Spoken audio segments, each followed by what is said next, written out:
12一周7天的表达方法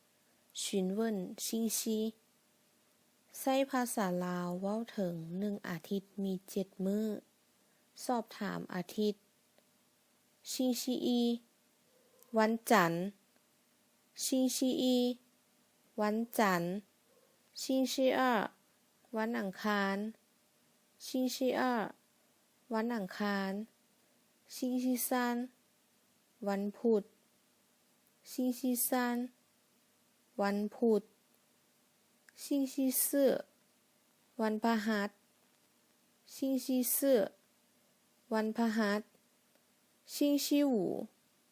วันศุกร์星期五วันศุกร์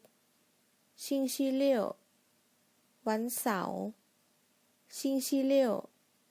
วันเสาร์星期日วันอาทิตย์星期日วันอาทิตย์前天มื้อก่อน前天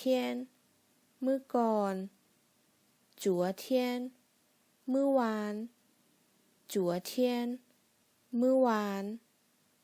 今天มื้อนี้今天มื้อนี้明天มื้ออื่น明天มื้ออื่น后天มื้อหือ后天มื้อหือ前周อาทิตย์ก่อน前周อาทิตย์ก่อน上周อาทิตย์แล้วนี้上周อาทิตย์แล้วนี้这周อาทิตย์นี้这周อาทิตย์นี้下周อาทิตย์หน้า下周อาทิตย์หน้า在下周อาทิตย์ไหน在下周อาทิตย์ไหน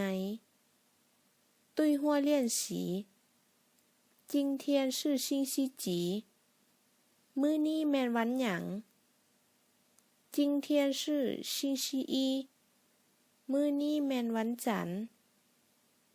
明天是星期几มื้ออื่นแม่นวันหยัง明天是星期二มื้ออื่นแม่นวันอังคาร下周我休息我打算去朗波拉邦玩อาทิตย์หน้าค่อยพักเวียกสิไปลิ้นอยู่หลวงพระบาง你和谁一起去去几天เจ้าไปน้ำไผไปจักมื้อ去一周和我的朋友一起去ค่อยไปอาทิตย์หนึ่งไปน้ำหมู่ของค่อย